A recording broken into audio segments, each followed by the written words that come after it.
Assalamualaikum warahmatullahi wabarakatuh. Kami dari kelompok 3 izin memperkenalkan diri. Nama saya Muhammad Yusuf Saputra. Saya Aldi Ferdi Muntako. Saya Farhan Fatah. Kami dari kelompok 3 ingin membahas materi tentang pelecehan seksual yang terjadi terhadap laki-laki.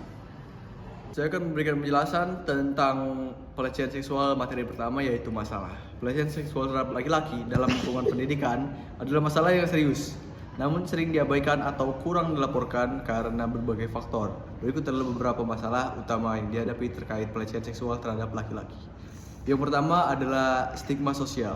Stereotipe gender laki-laki sering dianggap tidak mungkin menjadi korban pelecehan seksual, atau stereotip sosial yang menganggap mereka harus kuat dan tangguh.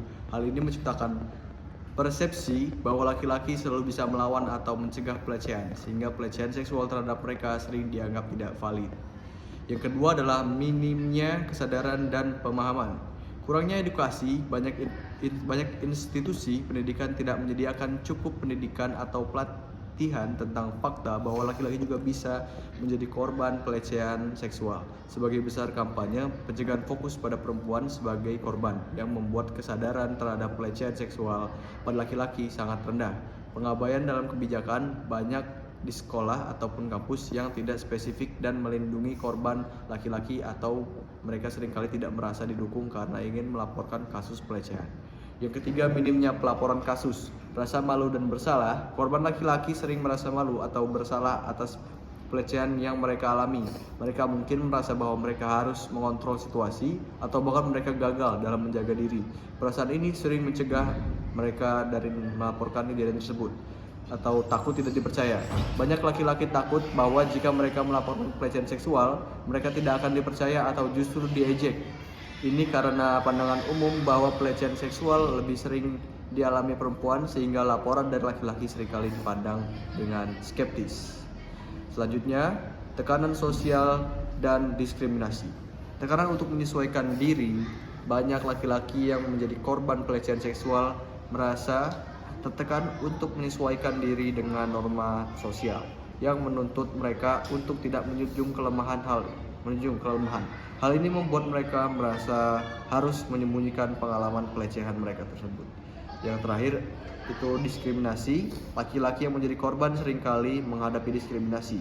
Jadi untuk masalahnya, selebihnya dari semua materi yang telah saya sampaikan adalah laki-laki itu harus dituntut kuat menurut pandangan sosial, kuat dan tidak mungkin menjadi korban suatu pelecehan seksual.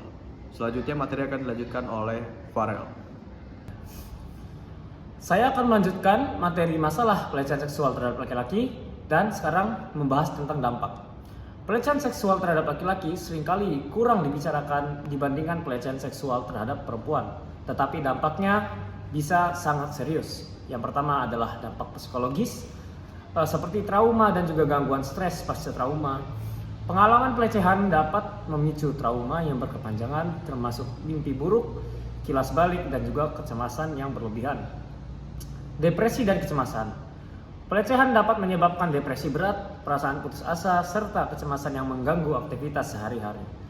Lalu ada dampak emosional, seperti rasa ketidakberdayaan. Laki-laki sebagai korban pelecehan yang seringkali merasa kehilangan kontrol atas tubuh dan hidup mereka. Lalu ada kemarahan dan kebingungan. Korban mungkin merasa marah ataupun bingung tentang apa yang terjadi, terutama jika mereka tidak tahu bagaimana atau kepada siapa harus melaporkan insiden tersebut.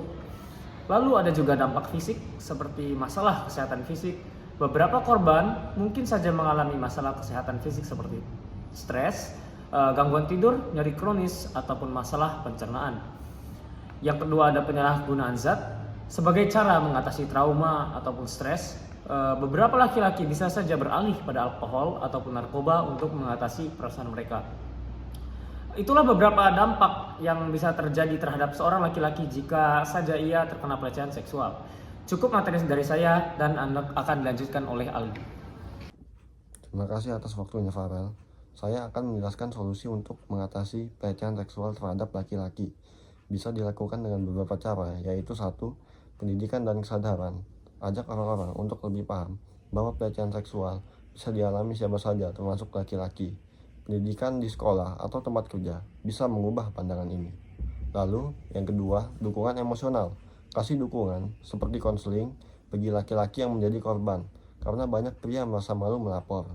Kita perlu bikin suasana yang nyaman bagi mereka. Yang ketiga, hukum yang adil. Pastikan hukum yang mengatur pelecehan seksual melindungi semua orang, termasuk laki-laki dan penegak hukum. Harus serius menangani laporan dari korban laki-laki. Yang empat, dorong untuk melapor. Hapus stigma atau rasa malu yang biasanya dirasakan korban laki-laki dan siapkan sistem pelaporan yang aman dan mudah. Lalu, yang terakhir, yang kelima, yaitu peran media. Media perlu memberitakan kasus pelecehan secara adil, termasuk yang melibatkan korban laki-laki, supaya masyarakat tahu masalah ini bisa terjadi pada siapa saja. Intinya, kita butuh lebih banyak pemahaman, dukungan, dan sistem yang membantu laki-laki melapor dan mendapatkan keadilan. Baik, sekian materi dari saya. Terima kasih. Sekian materi tentang pelecehan seksual dari kelompok kami, kelompok 3. Terima kasih atas perhatiannya. Wassalamualaikum warahmatullahi wabarakatuh.